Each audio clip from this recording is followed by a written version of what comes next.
विचारलं ना आता. भाजपने तिकीट नाकारलं, तिकडे आलाय, काय झालं विचारून झालं. अमल बालोलकर बोलतोय. मला विधानसभेला मी भारतीय जनता पक्षाकडनं इच्छुक होतो. मी उमेदवारी मागितली होती, मला उमेदवारी दिली नाही.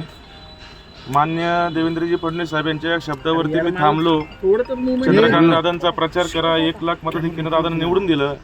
तेव्हा चंद्रकांत दादा माझ्या घरी आले, सर्व विषय संपला. तुला महापालिकेमध्ये चांगली संधी देऊ, तुला चांगलं फ्युचर असं मला सांगितलं. आणि त्या आशेवरती एक कार्यकर्ता त्या ठिकाणी भारतीय जनता पक्षामध्ये प्रामाणिक काम माझ्या सर्व जनतेने पाहिलेलं आहे.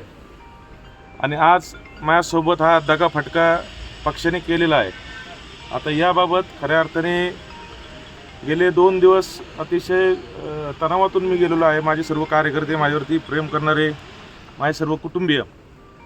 आणि जर अशी पद्धत जर कुठलाही पक्ष अवलंबत असेल तर निश्चितपणे माननीय देवेंद्रजींचे शब्द आहेत की बाबा तुम्हाला राजकारणात जिवंत होण्यासाठी काय तर निर्णय घ्यावा लागतो. त्यासाठी मी माननीय अजितदादा यांच्या नेतृत्वामध्ये राष्ट्रवादी पक्षामध्ये जाण्याचा निर्णय घेतलेला आहे. चंद्रकांत पाटलांना विधानसभेच्या वेळेस लढणं कुठेतरी आता सर इकडे बघू ना. चंद्रकांत दादांना लढणं त्याच्यामुळे माझी उमेदवारी नाकारली. याच्यामुळे मी तुम्हाला शब्द देतो की याच्यातून नुकसान माझं नाही होणार आहे, भारतीय जनता पक्षाचं होणार आहे. या सगळ्याला कारणीभूत चंद्रकांत पाटील. चंद्रकांत दादा पाटील ज्येष्ठ नेते आहेत, ते आमचे नेते होते, अजूनही आहेत. माननीय देवेंद्र फडणवीस आमचे नेते होते, आहेत. पण एक कार्यकर्ता जर त्यांनी वाऱ्यावर सोडून दिला, कुठल्याही सन्मानाने वागणूक न देता, आणि अशी परिस्थिती मला सांगायचं 2 दिवस अगोदर, महिनाभर अगोदर सांगायचं.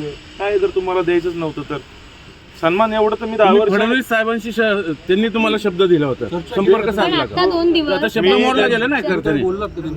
शब्द मी त्यांच्याशीच आत्ता 10 मिनिटापूर्वी दादांशी माझं बोलणं आले. दादांनी माननीय फडणवीस साहेबांना फोन केला, म्हणले की त्यांनी निर्णय घेतल्यावर तुला तिकीट देतो. मला फक्त आतमध्ये जाऊन येऊ द्या, मला बोलायचं आहे, मी बोलतो तुमच्याशी.